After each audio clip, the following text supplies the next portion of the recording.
everybody, and welcome back to the United Stand. Mbeumo bid soon. Reports coming out that Manchester United need to move quickly. Talks are underway with Brentford, and the 250 grand a week keeps coming back up. Also, I have something to say about how the media is already trying to spin Manchester United signings into a negative. I'm being told that Mbeumo and Cunha aren't Manchester United standard players. Are you having a laugh? Are you having a laugh? Considering where Manchester United was last season, two of the best performers in the league, we need to talk about it. Also, Lisandro Martinez, Napoli want to sign him. Lisandro Martinez has given an answer back. We will talk about that. Should Lisandro Martinez be on the sell list for Manchester United? Get your comments in down below. We'll run a poll on that actually. Would you sell Lisandro Martinez? Let's get running that. Some positive news regarding Rashford to Barcelona. On the morning show, I spoke about how if Luis Diaz goes there, it's going to be very difficult for Manchester United to move Marcus Rashford onto Barcelona, who only wants Barca, and it could run on all summer long. Well, there's some positive news because it doesn't look like Luis Diaz is going to go there, which could speed up the process of Marcus Rashford leaving and Manchester United getting some money in. Also, some talks about Sancho going to Galatasaray as well. And on top of that, midway through the show, Maud's is in the studio, so I thought, why not get Maud on? He's not been on the show for a while. I'm going to ask him some transfer questions. I'm going to ask him all about Mbeumo, Bruno, get his opinions in on the current state of Manchester United. So if you have any questions you want to ask, get them in the chat as well, and we'll just have a general Manchester United chit-chat, and we'll talk about all of the hot questions at the minute regarding Manchester United. So get your comments in and let us know how you're feeling. But let's get into this Martinez thing. So, it's coming out from Sport Witness that Napoli sporting director Giovanni Manna is a big fan of Lisandro Martinez. They're reportedly not too worried about his recent injury issues and have added him to their summer transfer target list. My initial reaction to this, right, is I love Lisandro Martinez. I love his attitude. I love his mentality. I think technically on the ball he's fantastic. However, it's the same thing that I've said about other players in Manchester United, that they've got all this ability, but what's the point of having all this ability if I'm not seeing you on the pitch?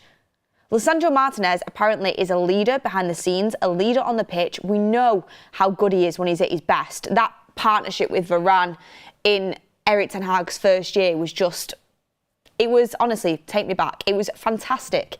However, since his long-term injuries, I do think when he came back, he was a bit off the pace. He'd only just started getting back into it before he got injured again. Another long-term injury under Amorim. I do worry about a player that has had as many long-term injuries as Lisandro Martinez in such a short space of time. I was so excited about him when he first came into Manchester United. That first year sold us the dream. He was fantastic. And I really do think we miss characters like him with his sort of passion, his grit, his mentality, his fight. But I do think when he came back from his injury, it took a while to get back on the pace. He did get caught out a lot covering them wide channels. Sometimes I thought he got outpaced and his positional sense wasn't exactly spot on. But I think that was just from lack of match fitness, lack of game time, and lack of kind of, when you're in the rhythm of playing games. So I do worry about his injury record at Manchester United. Is he ever going to stay fit for a period of time where he can fully get back into it? Because I think he was one of the players that improved a lot during Amorim's tenure. Like at the start when Amorim first came in, I thought he looked really shaky. And then by Christmas time, just before he got injured, I thought he was one of our best performing players. He was actually coming up clutch with a few goals for us. I thought his confidence was growing. I was like, yes, this is the Lisandro Martinez I thought we were going to see in that back three, because I thought he was perfect for Amorim's system, driving out with the ball, and sort of that Inacio role that Inacio had when he was at Sporting under Ruben Amorim. I thought he was perfect for it. How good he is on the ball, the way he can drive into the midfield. But then he got injured again. And it's like, what's the use of having a good player if they're always injured? And his mentality in the squad, in the dressing room, being one of the senior players is obviously key. But if there's somebody offering quite a bit of money for him, or a decent amount of money that you can invest into a player that is fit, is that a question that Manchester United should ask? In my opinion, this is the thing. If Martinez was fit, I'd keep him. But if Martinez is going to continue to have these injury problems, I would seriously be considering cashing in for him. That's my own opinion. Get in the chat what you think. But there's already been a report coming back to this, and this is coming out from the Daily Mail. Lisandro Martinez has no interest at all in a switch to Napoli. The Italian club are aware of Manchester United's need to sell to fund the rebuild and are very keen on the Argentine. Martinez himself doesn't want to go. Martinez has been identified as a name under consideration, but the Mail Sport understands the 27-year-old is determined to stay and succeed at Old Trafford, even if Champions League clubs come knocking this summer. On that, I can't believe he's 27. I think he was 24 when we signed him. It's such a shame about his injuries.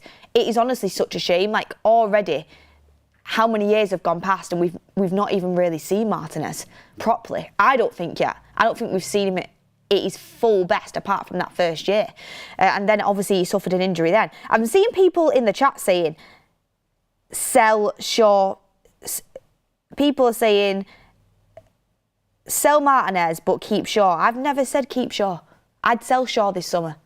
Again, Shaw is another player that comes onto that list. I don't know where anybody's getting it from that I would keep Luke Shaw. When Shaw is fit and he's match fit and he's sharp, one of the best left backs in the world.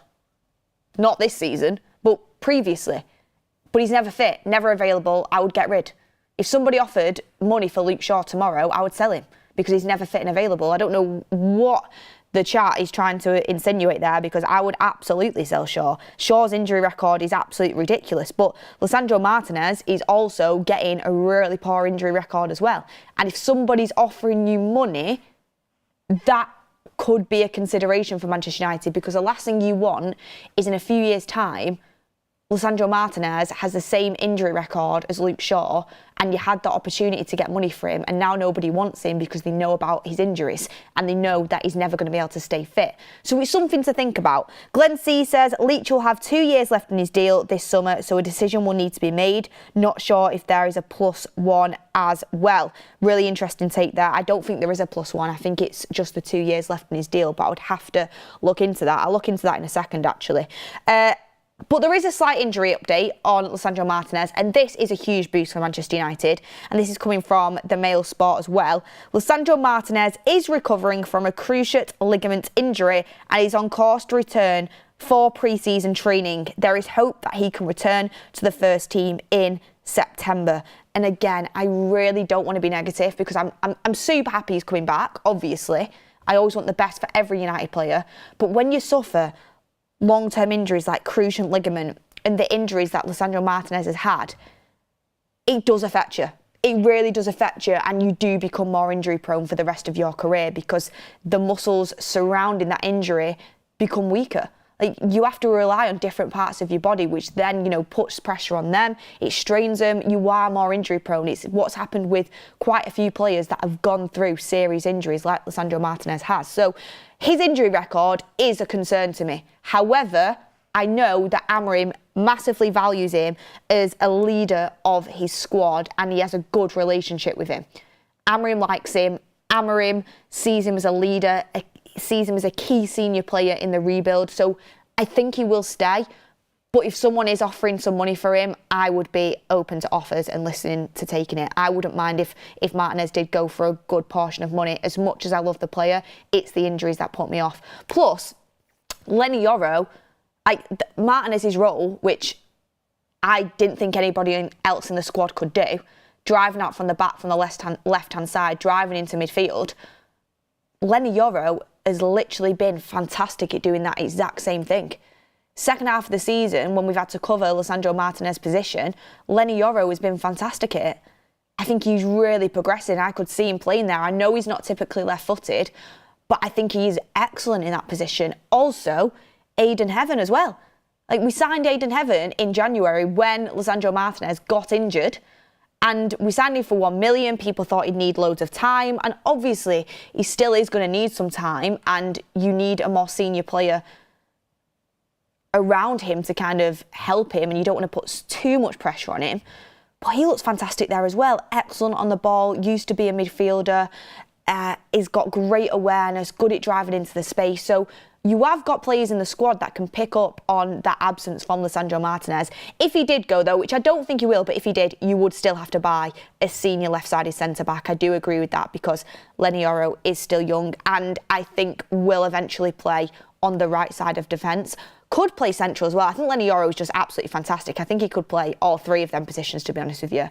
And you need more than one player for that position. Luke Shaw's unreliable and just when he came back from injury towards the end of the season was just unrecognisable from the player that he was.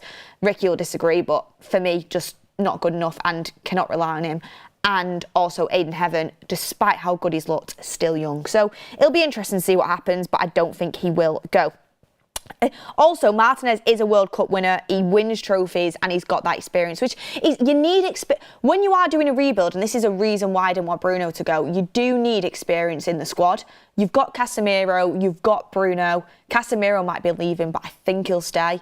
Lisandro Martinez has won a World Cup. He's been around the block. He is one of the senior members of the dressing room. He's a leader. He's got a good mentality. That's always good to have a player in that dressing room that has high standards. And I've been told behind the scenes, like, Lisandro Martinez has extremely high standards, holds players accountable, you know, sets the standards in training when he's actually in training, when he's fit, and is a proper leader in and around Carrington. So that's also something you've got to take into consideration. Sola says, will Ahmad be able to play and cope at right wing back if we sign Mbeumo? I think Ahmad's best games have been at right wing back. I think Ahmad can play both positions. I think he can play in the front three and I think he can play right wing back. But I think if he has a pre-season under Amorim, learning a little bit more on the defensive side of the game, I think he'd be absolutely fantastic at right wing back. I really do. I think his anticipation is great when running onto the ball and winning it back, which I think is one of the main things you've got to be doing when you're playing them wing-back positions, anticipating where the ball's going to be to go and press and win that ball back and get on the front foot. I think coming in wide is typically a winger. He does cut inside. I think when he's out wide, he looks really threatening, going at players, coming into the box, driving inside. He can go outside, he can go inside. I think that is where he's played his best football under Amorim. I think he can do both, but I also think Mbeumo could switch to right wing back if needed as well, because he's got that defensive awareness, he's physically capable, and he's a grafter. He works hard. Covered the second most amount of ground in the Premier League, and I think he could do that role with Amorim's coaching and supervision. So I think they could both switch, but I think it would be mainly Mbeumo playing in the front three and Ahmad at right wing back. But I think they do really well together, to be honest with you. We've got Mufasa saying, Beth, are we still interested in Branthwaite? Not anything that I've heard recently. I think it's too expensive. Sola says, I've done that one, thank you very much. I'm just going to check on Lisandro Martinez's contract really quickly, just to see when it does. So Lisandro Martinez signed a 5-year contract in July 2022, which extends until the 30th of June 2027. It does have an option for a further year. So he's got 2 years left in his deal with an option for a further year. So Manchester United are covered in terms of protecting the value of him and being able to get a fee for him. You still technically have 3 years left, so his value is protected. Mbeumo, bid soon. I would expect a bid soon for Bryan Mbeumo. Ben Jacobs recently, he said this on the Football Terrace actually, with Terry. He said, there is optimism that a deal for Bryan Mbeumo will be finalised. Brentford will be flexible with the payment terms. He's also put out this update as well. Manchester United are now in club-to-club talks with Brentford over Bryan Mbeumo. No bid as of yet. 50+ million required, as Mbeumo has a 1-year option Brentford can trigger alongside the 12 months left on his deal, meaning they don't feel under pressure to sell. Brentford currently using the 62.5 million Cunha fee as a valuation yardstick, but Manchester United believe a lower fee is possible, especially with Mbeumo keen on the move. I think this is going to happen, well, I would say I think this is going to happen pretty quickly. Mbeumo has chosen United. That makes it a lot easier to negotiate with Brentford because personal terms are going to be agreed. He's sold on the project. Everybody knows now publicly that he's chosen to join United. It's just about Brentford and United agreeing a fee. And I think they're trying to do this in club-to-club talk, so you don't get that situation where it's bid, rejected, bid, rejected, bid, rejected. We might end up having a bid rejected, but I don't think it'll go on and on and on. I think Manchester United and Brentford will discuss that fee before United put the initial bid in. I do think the bid will obviously be lower than 62.5.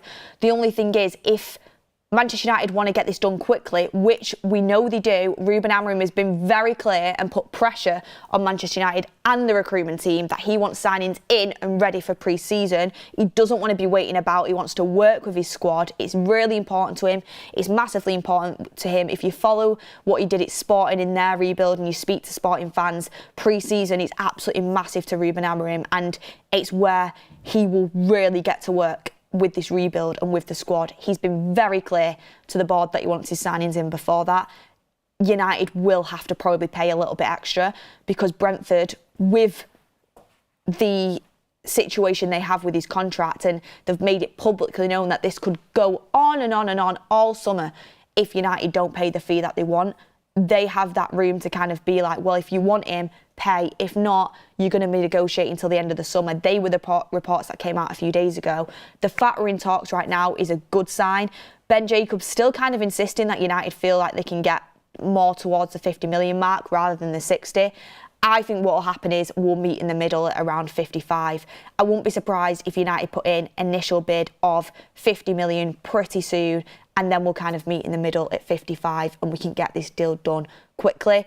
Maybe, if you wait a little bit towards the end of the summer, maybe if we would have gone for Mbeumo before Cunha, we would have got a slightly better deal. But I still think it's a fantastic price for a player of his quality and of the numbers he's put up and the Premier League experience he has. So I think Manchester United just need to move quickly on this and get it done, to be honest with you. And I don't think you'd be too far off. Also, on the 250k a week rumours, by the way, let me just bring this in straight away. Let me get it up here. And I'm going to bring Maud in a second as well. Reported wages under Ineos, right? So Cunha's coming in on 200k a week, but he was previously on 150 grand a week at Wolves, whereas Mbeumo's on 50k a week currently at Brentford. So it'd be a huge wage increase for Mbeumo if he did end up getting even 200 grand a week, not even 250. De Ligt was on 260 grand a week at Bayern.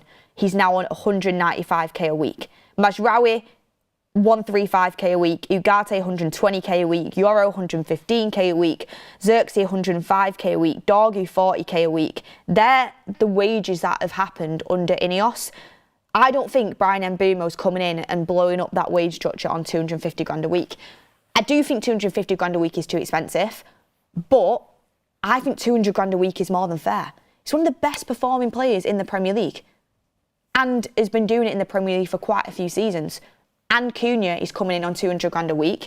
You look at our wage structure, Bruno's the highest paid player on 350 alongside Casemiro, but they're going to have slight reductions because of the no Champions League football. If you put Mbeumo in a situation where it's 150k a week, if we get Champions League football, you're bumped up to 200 grand a week. I think it's fair for a player that's going to come in with his experience, what he's done in the Premier League already. He's going to be in the starting 11 and he's going to be one of the main players in our team.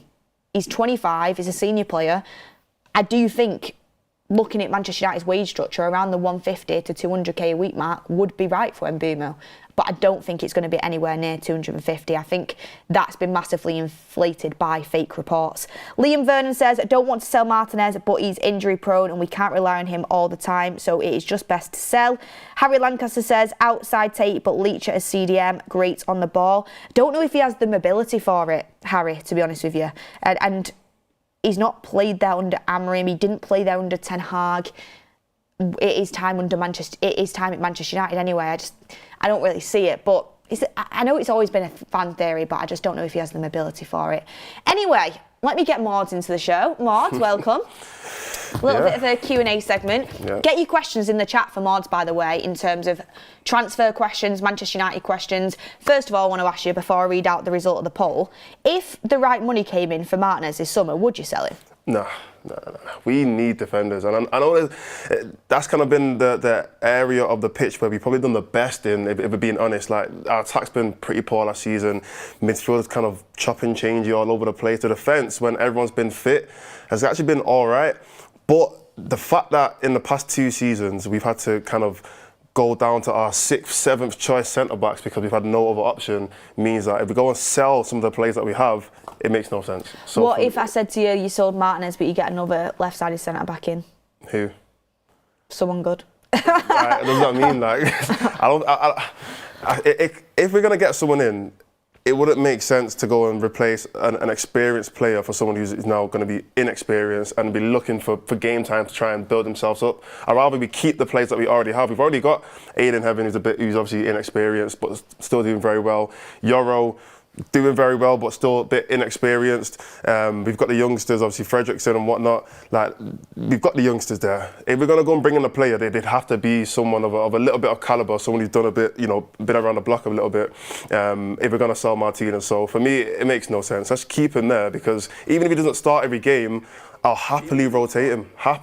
He's injury prone, so it wouldn't make sense for him to start every game anyway. And Euros gets injured, not all the time, but he's had a few injuries. Delict's had a couple of injuries. We need a good amount of defenders that can be rotated in and out of the team for next season. Yeah, I kind of agree with that. Even though I was saying on the show that, like, if a good offer came in, I would think about it just because of his injury record.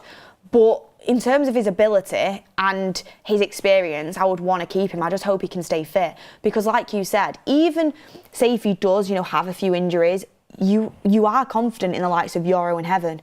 And they're the inexperienced ones that are learning and probably need that mentality and that leadership ahead of them, like Lisandro Martinez. But if all of them are fit, I honestly would start Yoro ahead of Martinez personally. I don't mind that.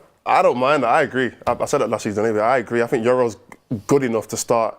I'm not going to say every Premier League game, because like I said, I don't want him to get injured again. I really don't. And I think we have to rotate a 19, 20-year-old in and out of the team, which isn't a bad thing anyway, because he's a youngster still. He shouldn't really be forced to start every game. But there's no problem with Yoro being our main, or one of our main centre-backs. There's really no issue with that. He's shown it last season, ability-wise.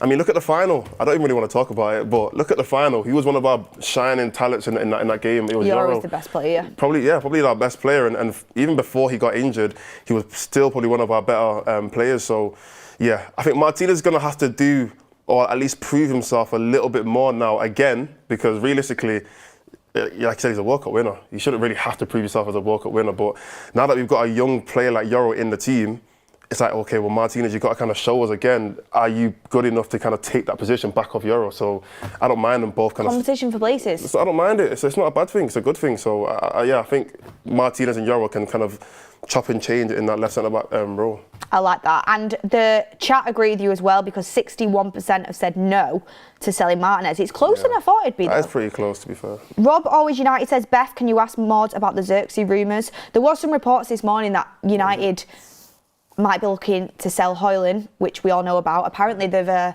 said to Hojlund, if a good offer comes in, he needs to take it. And they've kind of been clear with him about that. And that was a report that came out. And also there was a report that they might even listen to offers for Zirkzee, which I don't know if I believe. I think Zirkzee's going to stay, and I think he'll be part of the team next season. But what are your thoughts on that if Zirkzee was to go? I mean, I remember we spoke on one of the forums about which players am I like completely no, like they cannot leave. And I think you mentioned Zirkzee, and I said, I'm not really in that boat. I'm not fully like, if an offer comes in, like, we can't sell Zirkzee, no way. Like, he's not one of those players for me. But I do feel like there is something in that player, in someone like, a player like Zirkzee that we can utilise in games. Even if Amrin wants to switch things up, let's say we go and get another striker, and the striker's more direct, more in behind and quick, and Amrin thinks, you know what, that tactic isn't working, let's switch it up and bring in a different kind of striker.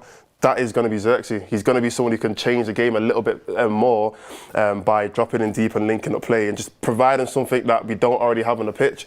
So for that reason, I wouldn't mind seeing Zirkzee stay. And it's his first season. Like, let's give him a little bit of a chance. Come on, like, let's give him at least 2 seasons to kind of show what he can do. So I wouldn't want to sell him. Yeah, I agree. I'd keep Zirkzee. I'm just hoping to come up with some sort of decent bid for Rasmus, to be honest with you, because that's how one of them's going to have to go if we're getting a striker. If one of them has to go, it has to be Hojlund. Like, it actually, it would make no sense for us to keep Hojlund and sell Zirkzee. That to me would be like, that wouldn't make any sense. I mean, speaking of competition for places, Cunha, Ahmad, and Mbeumo. It's looking a lot better, isn't it? Yeah. And Bruno's staying. And Bruno, I was going to say Bruno as well. What are your thoughts on the people that are annoyed that Bruno's staying? It's crazy to me. It's only United fans. Only United fans. I put this on my Twitter. Only United fans will look at our player of the season and be annoyed that they want to stay. Like, there's no other team in the Premier League that will be annoyed because their player of the season would want to stay at the club. No other player other than United fans. And I can understand Bruno can be frustrating. I get it. But to me, the positives heavily outweigh the negatives.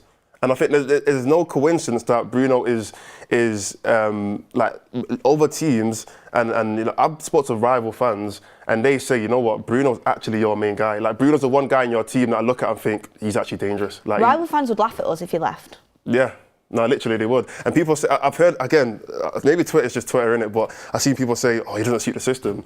You know how dumb that is? Like, I don't understand how you can get, and I know numbers don't mean everything, but how can you get almost 40 goals and assists in a team and you don't suit that system? That means that system must be horrible, because why are you doing so well but the system's not working? That doesn't make sense to me. So for someone like Bruno, I just feel like, I'm not even going to say that Amrim's system's perfect or whatever, but you can clearly see that Amrim wants to play him. Amrim clearly favours him in whatever position you want to put him in. Amrim clearly thinks that this is a player that can play in this formation system that I brought to the team. And he himself, on a personal level, has clearly performed in a decent way. The team's not done well, but for Bruno on an individual level, he's performed very well. And I feel like if we can somehow, I wouldn't say build around him, but I'd say we can bring in better players, better quality players to play with him. It's not all about Bruno, but they can play with him. He doesn't have to be the main player every season or every game. If we can bring in, like I said, a Cunha and Mbeumo, whoever wants to play striker, Gyökeres, if he comes,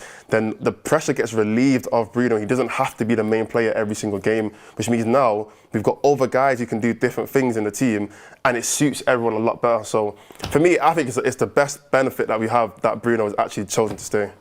Yeah, I agree with you, and especially because he came out and he said, United told me they didn't need the money. Oh, which means, he said that in his press conference, United told me they didn't need the money, they wanted me to stay, Amrin wanted me to stay. That to me is, the manager wants him as part of his rebuild. Isn't everybody saying we need to trust Amrin in this rebuild?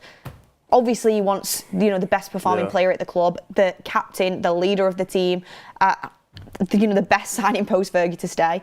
The actual Manchester United board have said, we don't need to sell you for money because we're planning to sell other players. He didn't say that part, but that will be it. And we're still moving in the transfer window. We could have a situation where you've got Cunha and Mbeumo and Bruno. Like, I didn't think that was possible. Like, planning must be crazy, to be fair, but the financial situation at Manchester United, we are tight with it, but we are planning to offload a lot of players and a lot of wages. So if you can still get the players in, and plus then if you sell Garnacho as well, that covers the money if we was to say go for a Gyökeres. You're not going to be able to do everything in one window. That would massively level up our attack. So yeah, I agree with you on that. Also, can I just say, in terms of depth and just Manchester United, and I've got more super chats coming in, I'm going to bring them in a second. Can you believe, right? TalkSport, I've seen this pop up before. Simon Jordan is unsure if Cunha and Mbeumo are the level of player Manchester United need. What does that even mean? What is that about? All of a sudden, 4th highest scorer in the league with 27 goals and assists in 38 games, in Mbeumo, by the way, and then Cunha, 21 goals and assists in 33 games, isn't good enough to get into a 15th place United team that scored 44 goals, I think it was, all season. Like, Honestly, only Manchester United. I can guarantee you, if Newcastle would have pulled off both of them two signings, everyone would be saying, this is, Newcastle are building into one of the top clubs in the league. Like, that's what would have been said. It's crazy. Shall I tell you why it's dumb as well, yeah? Let me tell you why that comment is so, like, I don't even know what word to use, but I'll tell you why that comment's dumb, because I'm assuming he's saying that because they play for Wolves and Brentford. Exactly. 95% of players who go on to reach the highest level come from smaller clubs. Like, what are we going to say? McAllister wasn't a good player because he came from Brighton. Are they going to go and say Mane? Oh, you know what? Liverpool shouldn't be signing Mane. He's from Southampton. Van Dijk from Southampton. No. Yeah, that genuinely makes no sense. And especially for a club like United, we've made the mistake in the past of always trying to buy a big player from big clubs. We did it with Pogba. We did it with Sanchez. We did it with Sancho. We did it with Di Maria. These guys all came from big clubs, and it didn't really work out for most of them. So when we actually go and try and find, he's not even a hidden gem, but players from smaller clubs that are doing well, all of a sudden is he the right quality? That's how football works. You go to the smaller clubs and you find the better players and you bring them into a bigger club and you develop them to the higher level. That's just a circle of football. Like, that's just normal. Do you reckon Bayern Munich will Elise plays for Palace now? We're not going to go for him. Yeah, come on, he's absolutely dumb. tearing it up for Bayern Munich this season. I can literally name. It's only because it's United. Yeah, that's literally only because it's United. I could look at the Champions League final right now and probably pick 10 players that came from smaller clubs and they've both gone to Inter or PSG. Look at Coutinho. Like, he's probably one of the best players in that PSG team. Yeah, one of the best players. He was on loan at Wolves like 3 or 4 years ago. Like, you're going to say because he played for Wolves, he's not good enough for PSG now. Like, players can develop. Facts. You don't have to develop in 1 year. It could take 2 or 3 years, but you take them from smaller clubs, you bring them to a bigger club where they're going to have probably better coaches and better facilities, and you develop them to a better player so they can play at a higher level. So, yeah, I mean, especially for someone like Mbeumo and Cunha that have actually done it in the Premier League, it's just so dumb. It's crazy, isn't it? We've got more super chats coming in. We have Reese Gregory saying Martinez is made of glass, get rid. Liam Vernon says don't want to sell Martinez, but he's injury prone and we can't rely on him all the time, so it's just best to sell. We have Aki saying keep for 1 more year until Heaven becomes more experienced. We are playing only 1 game per week. Leacher is a big game player, Heaven not yet. I think you're on about Hayden Hackney there to United, because you said Hickey to United, but I think you're on about Hayden Hackney. That they are some loose reports. When they have a little bit more substance to them, we'll bring them in on the United stand. But I think that's a really good point you made about 1 game per week and kind of keeping Martinez wrapped up in cotton wool, allowing Heaven to progress, and then maybe next summer could be the time where Heaven goes on to kind of take that torch over from Lisandro Martinez as being the starting left-sided centre-back, maybe. Corney says, do you think that with the departure of Rashford and Garnacho, we're missing that type of player, a fast forward who offers depth and fits the system? Ahmad's there. Yeah. Ahmad's there. Mbeumo's pretty quick at getting in behind as well, to be honest with you. And them sort of forwards don't really suit Amrim's system, to be honest with you. Like, he needs wing-backs that have that pace and ability to get forward, but also have the ability to defend as well. I don't even think it's a case of those players, their attributes don't actually fit the system. I just feel like they need more. As in, like, Rashford and Garnacho, this whole, like, pace, like, they can get in behind, that's good. And I'm sure Amrim probably thinks that that's something he can utilise in the system, but they need to add something else. And then, like you said, it's that additional work rate, tracking back. That's what they don't have. So, for me, it's not a case of they don't suit the system. They just need to add something else to the game to be able to play in a team that's, you need to be able to run. What did he say? Like, I want my team to run like Mad Dogs or something like that. You need to have that in your game. You need to have that mentality or that desire to want to just constantly run it and whatnot. So I feel like those players probably didn't have it as much, and that's why they didn't suit the system, but they just need to add it to their game. Adel has said Taylor Howard-Bellis from Southampton is a better ball-playing defender than Martinez, who is injury-prone. He also said Bruno isn't consistent and his early, incorrectly timed passes cost us matches like the Europa League final most recently. On Bruno, he can cost us, and I thought he was poor in that Europa League final. I will say that every time someone asks me about it. He can cost us, but also he can win us games. He's a match winner, and he also gives a lot of output. So you take the good with the bad with Bruno. I personally think the output he gives you is worth some of the negatives that come with him, because there are negatives. And also, people keep telling me about this Europa League final. Who else stepped up? He had a bad game. Who else stepped up? Everybody was bad. Like, if it's not Bruno, it's no one. And that's why we need to go and get the likes of the Cunhas, the Mbeumo. Yeah. So he doesn't have all of the responsibility. And because it's like, for example, like at Liverpool, you know, if Salah has a bad game, it's very rare, but if he did, they've got loads of other players that can step up, you know. It's City, the same with them. Like, if Haaland has a bad game, they've got other players that can step up. With Bruno, if Bruno or Ahmad isn't doing it, it's very, very rare that it's anybody else. Endoliba says, who should Zirkzee be understudy to, ideally?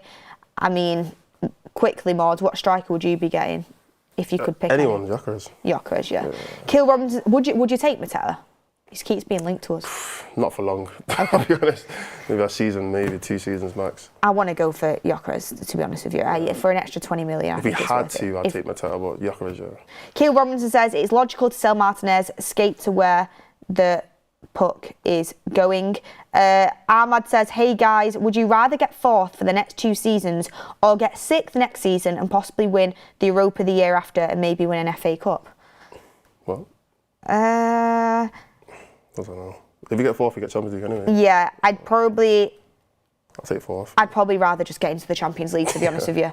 I mean, getting into some sort of Europe, it would be good, to be fair, but getting into, I don't fancy the Conference League. Europa or Champions League, but ideally I'd want to get Champions League, but I think that's going to be a bit of a step too far for us next season. However, you never know how quick things can change. Like, you look at Forest, where they were 17th on, I think, 32 points, something like that, and then this season they were very close to getting Champions League football. Things can change quick with, you know, coaching and the right recruitment, so let's see, but I think that'll be a bit of a stretch for us next season.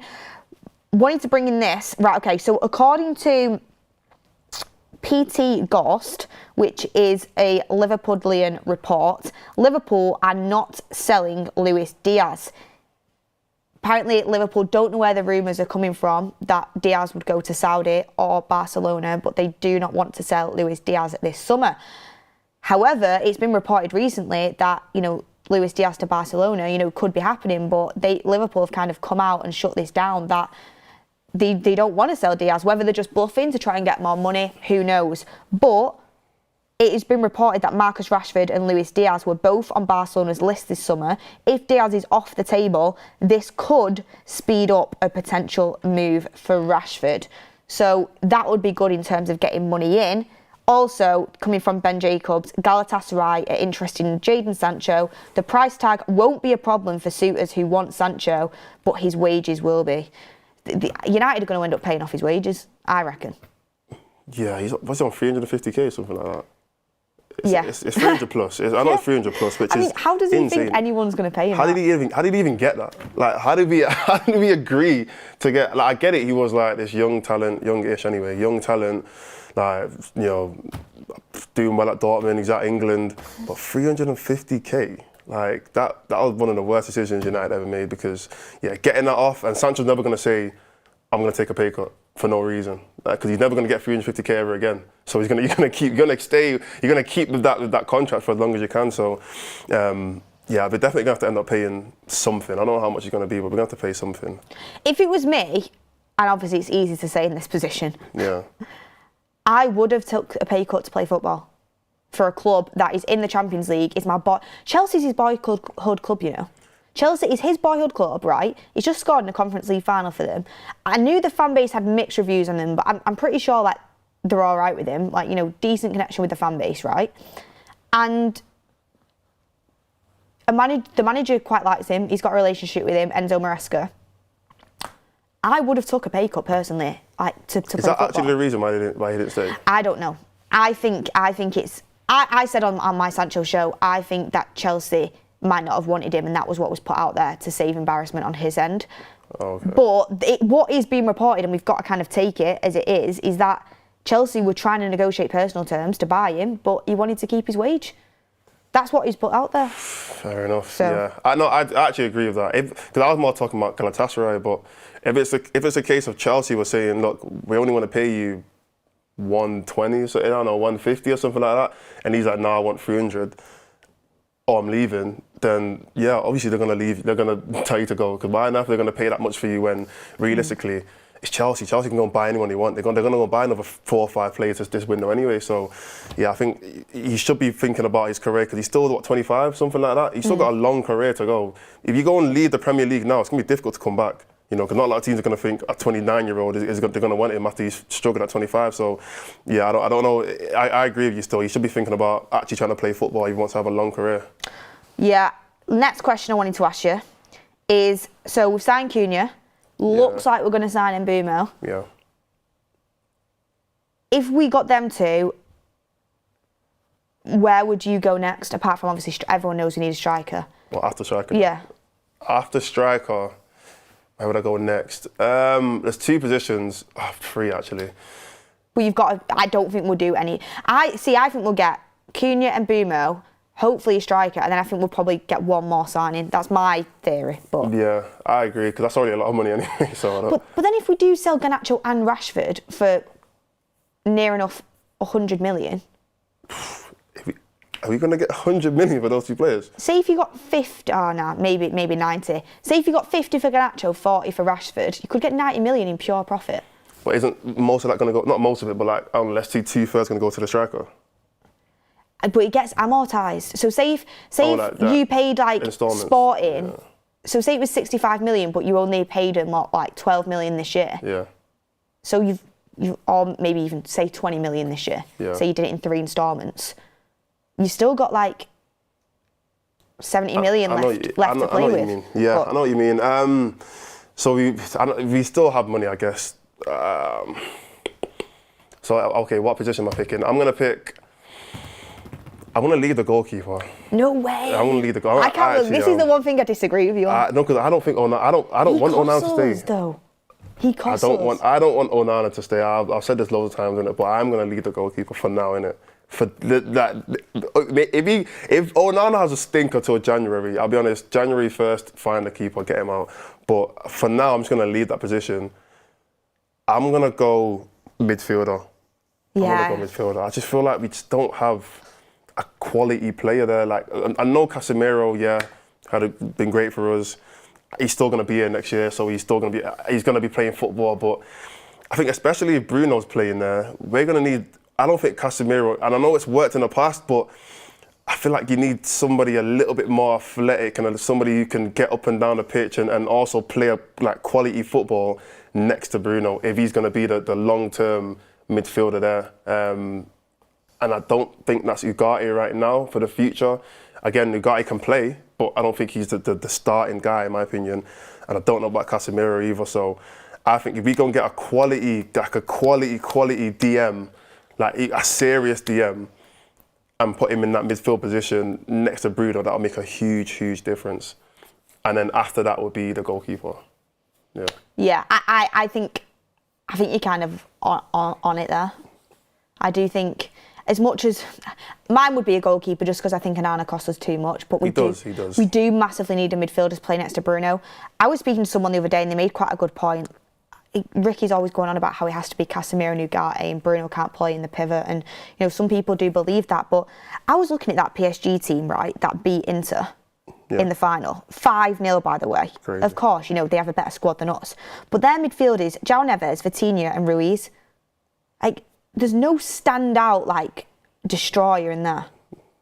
Yeah, I know what you mean. Do you know what I mean? Like, they're all just very capable footballers that are good at pressing, and they can kind of do a little bit of everything. Yeah, but it is a 3-man midfield. That is true. So it does kind of change it. But then even like that, for example, they're playing a back 4, right? And Hakimi and Mendes get up the pitch. So he's only two centre-backs in there, whereas we have 3, you know, defensively. And then their front 3, Dembele, Kvaratskhelia and Doué, like, they're all very, very attack-minded, so... I just think sometimes quality just outweighs... They are 3 world-class players, that someone said in the comments. Yeah, like, quality just... Like, every player you mentioned there is just probably all world-class with Hakimi as well, Nuno Mendes, like, even Marquinhos, and like, every player you mentioned is just a top player, and we're trying to get like world-class results out of players that are not world-class. Some of them might become world class, but right now they're just not. So, I think any team, if you put, like that person said, you put 3 world class midfielders there, they're gonna do a job for you. And like I said, the work rate from all of them, the work rate from the whole team is crazy. Like they did not stop running, and it's for players who. I mean, I remember when they did have Messi, Neymar and Mbappe, and the whole conversation around them 3 was they're great quality-wise, but in terms of work rate, you're not seeing Messi and Neymar sprinting up and down the pitch trying to get back, and same with Mbappe. I think once they did change that and they have a front 3 with, Dembele and Desiree Doué and Barcola and all these other guys who run, like they work, like they all have a heavy work rate, it kind of cancels out the fact that they're not all big physical players, you know what I mean? So you can get away with it if you've got players that are actually going to put in the work, which is why it works for them. And I think that's what Amram's going to try and do across this pre-season is create players like that are going to run like mad dogs, like you said. Yeah. Like them 3 midfielders, obviously world class. Like we know that Vitinha's running is crazy. João Neves gets everywhere, and Ruiz is got that experience in that midfield. But when you keep the ball, the other team can't get it off you. They are so press resistant. It's hard to even get the ball off them. Yeah. Then when they do lose it, everything goes into winning that ball back. So I think you can. What I'm trying to say is I think we can play with Bruno in that pivot. Yeah, I think especially with Mbeumo and Cunha in front of him, because I think they will do the work. But I think, like you said, we've got to have a really good press resistant, aware midfielder next to him. I think, and this is what I mentioned about Ugarte. I think Ugarte is still good, but I feel like if he was to play the whole, as our main, like if we had a big game and I was to pick a player to play next to Bruno, I'd want it to be a player with Ugarte's work rate, but also the ball playing ability of, I don't know who our best DM is, like a mixture of Casemiro mainly. Someone who's like really press resistant but can also, spray out passes and create attacks, and they can find the corners or find the not wingers, but wing backs or 10s or whatever they are. I think we need it's like a mixture. Like we need Ugarte to kind of build that side of his game, but then also we do need that intensity in that midfield next to Bruno. If he is out of position, who do we have that's going to be able to get back? Who do we have that's going to be able to cover that every blade of grass and make sure that we're not getting transitioned on too much? And we don't actually have that right now. So we're going to need to go find that.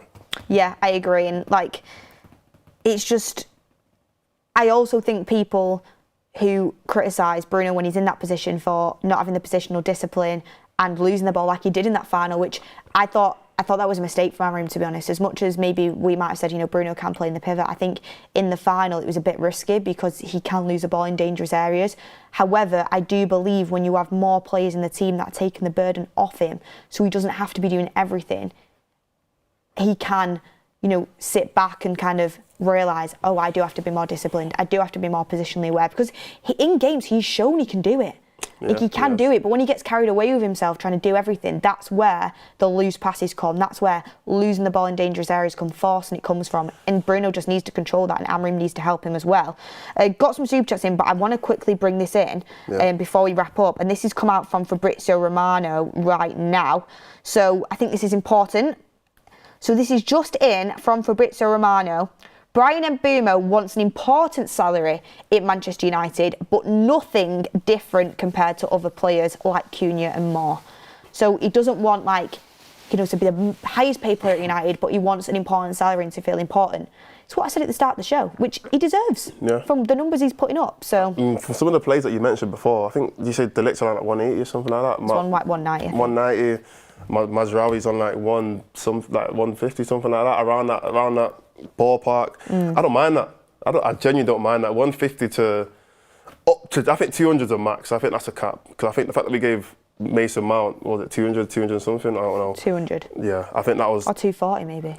I know it's at least 200 anyway. I think it's 240. Yeah, I think that was kind of a bit too much, a bit too far. So I think now they're trying to kind of bring that was before any balance it. Yeah. They're trying to balance it and trying to bring a bit more structure into the wages. So it wouldn't make sense for him to be like around 150 to max 200 in my opinion.